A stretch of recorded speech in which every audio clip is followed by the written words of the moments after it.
नमस्कार, स्वादिष्ट किचनमध्ये तुम्हा सर्वांचं मनपूर्वक स्वागत। कमीत कमी साहित्यात भरपूर होणारे साबुदाण्याचे पळीपापड आपण बघूया। पळीपापड करण्यासाठी आपण 1 कप साबुदाणा घेतलेला आहे। साबुदाण्यात पाणी टाकून आपण 3-4 वेळा स्वच्छ धुवून घेऊ।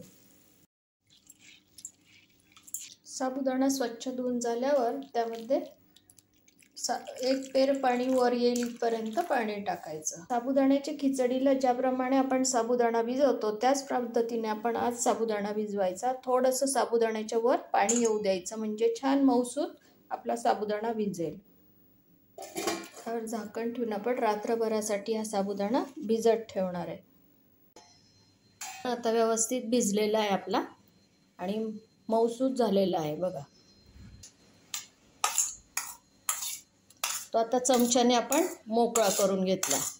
गॅसवर एक जाडबुडाचं पातेलं ठेवलेलं आहे। त्यात आता आपण 1 कप साबुदाणा घेतला होता तर 4 कप पाणी टाकणार आहे।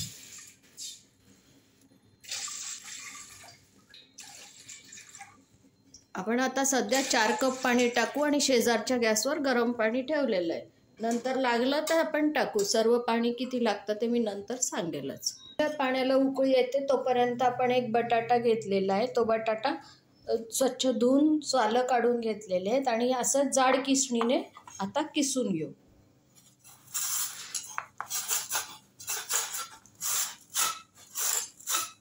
एका बटाट्याचा किस तयार आहे, तो लगेचच आपण पाण्यात घालू। 2 पाण्याने हा किस स्वच्छ धुवून घेऊ। 2-3 पाण्याने किस स्वच्छ धुतल्यामुळे त्यातील स्टार्च सगळं निघून गेलेलं आहे। स्वच्छ पाणी घालून भिजत ठेवू। आता पाणी टाकून थोड्या वेळासाठी ते बाजूला ठेवू। पाणी चांगलं उकळलेलं आहे, त्यात आपण चवीनुसार मीठ टाकू। कोणत्याही वाळवणाच्या पदार्थामध्ये अगदी प्रमाणात मीठ टाकायचं, कारण ते वाळल्यानंतर खारट होऊ शकतात, त्यामुळे प्रमाणात मीठ टाकायचं। आणि आता मोकळा करून घेतलेला साबुदाणा हळूहळू करून त्यात मिक्स करू। आता आपण 4 कप पाणी टाकलेलं आहे। नंतर लागलंच तर गरम पाणी शेजारच्या गॅसवर ठेवलेलं आहे, हळूहळू करून टाकू। साबुदाणा टाकल्यावर एकसारखा तो खालून ढवळत राहायचा, नाही तर खाली चिटकतो तो।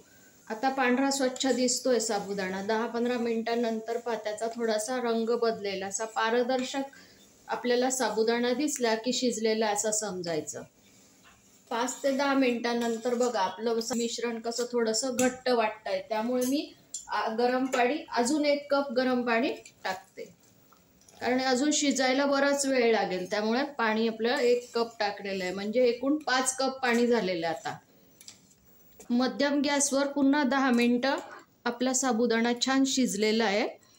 एकूण 20 मिनिटं लागलेले आहेत मला। आता आपण बटाट्याच्या किसातलं पाणी पूर्ण काढून घेऊ।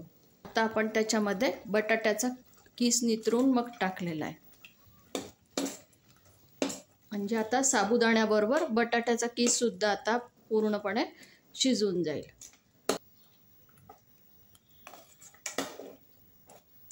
आता हाताला घट्ट लागतंय ते पीठ आणि साबुदाणा पण बऱ्यापैकी पारदर्शक दिसायला लागलेला आहे। साबुदाणा तळापासून हलवत राहायचा, नाहीतर त्या खाली लागू शकतो।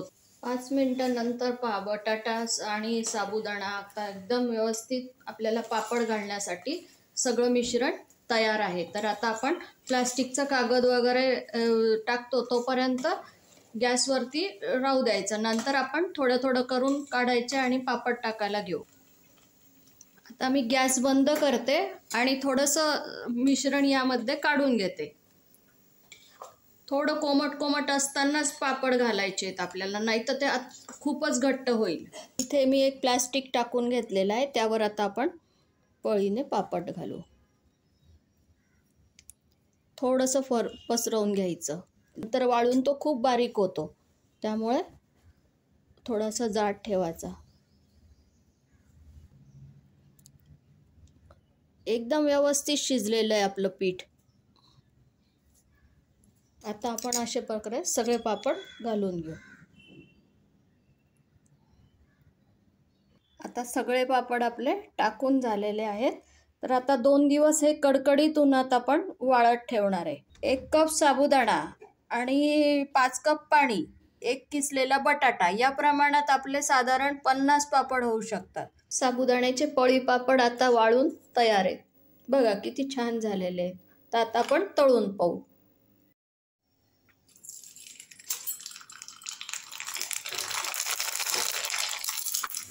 छानच फुललेला आहे बघा पापड आपला. आता आपण असे सगळे पापड तळून घेऊ.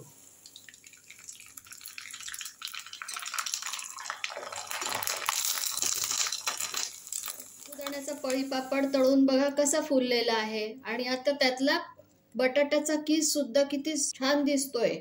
अशाच नवनवीन रेसिपी घेऊन बघण्यासाठी माझ्या चॅनलला लाईक करा, शेअर करा आणि सबस्क्राईब करा. पुन्हा पुढच्या रेसिपीत भेटूया.